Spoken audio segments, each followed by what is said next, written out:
I could go to my direct messages. That's the airplane on the top right here. Go ahead and press that. Now we need to create a group. That's by pressing the plus sign on the top right. Press that. And now you have to choose the people that you want to add to the group. So you could either press search and search for those people, or if you see them under suggested, you could go ahead and select them and add them to the group. So I'm going to pick some of my other channels here, and I'm going to press next once I do that. And now on top, I could name this group. And now on the bottom of the page, I could go ahead and send a message to all of them. So now every person in that group will get this message. I could do the same thing with voice memos here. I could do it with pictures, and I could add the plus sign to do it with GIFs, hearts, and so on.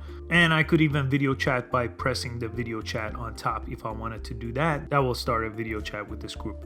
And if I wanted to make any edits here, I'll just have to press my name of the group on top here, and it will open up the page to this group where I could mute messages, mute video chat, and I could add people just by pressing add, and it will add more people to the group, or I could leave the conversation on the bottom of the page. And I could also rename my group here on top.